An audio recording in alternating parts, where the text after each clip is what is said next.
وہ ایک صحافی تھے جو جنگ زدہ علاقوں کی کہانی بتانا چاہتے تھے۔ اس سے قبل وہ لیبیا میں بھی 40 دن تک شدت پسندوں کی قید میں رہے۔ 2012 میں انہوں نے بی بی سی کو بتایا کہ جنگ زدہ علاقوں میں پھنسے لوگوں کی کہانیاں بتانے کی خواہش انہیں بار بار ایسی جگہوں پر لے جاتی ہے۔ یہ ہمارا کام ہے۔ میں نے عراق میں 2008 میں جنگ پر رپورٹنگ شروع کی۔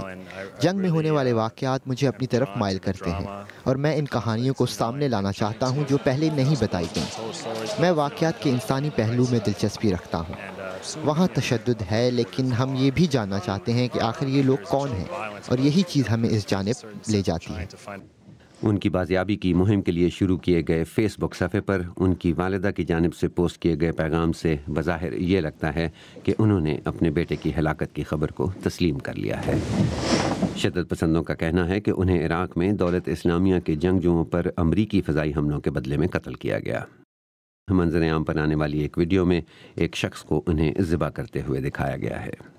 برطانوی لہجے میں انگریزی بولنے والا یہ شخص پھر دھمکی دیتا ہے کہ اگر صدر اوباما نے دولت اسلامیہ پر حملے بند نہ کیے تو ان کی قید میں ایک دوسرے امریکی شہری کی جان کو بھی خطرہ ہو سکتا ہے۔ امریکہ نے دولت اسلامیہ کی کرد علاقوں میں پیش قدمی روکنے اور پناہ گزینوں کے تحفظ کے لیے اس ماہ کے آغاز میں فضائی حملے شروع کیے تھے۔ ان حملوں سے دولت اسلامیہ کی پیش قدمی روکنے اور موصل ڈیم کو ان کے قبضے سے چھڑانے میں مدد ملی۔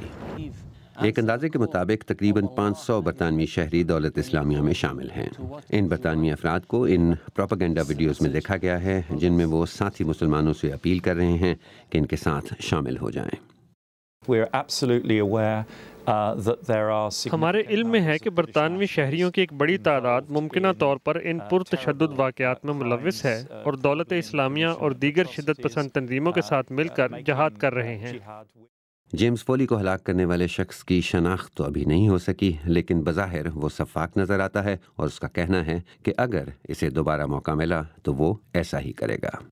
عامر احمد خان، BBC نیوز۔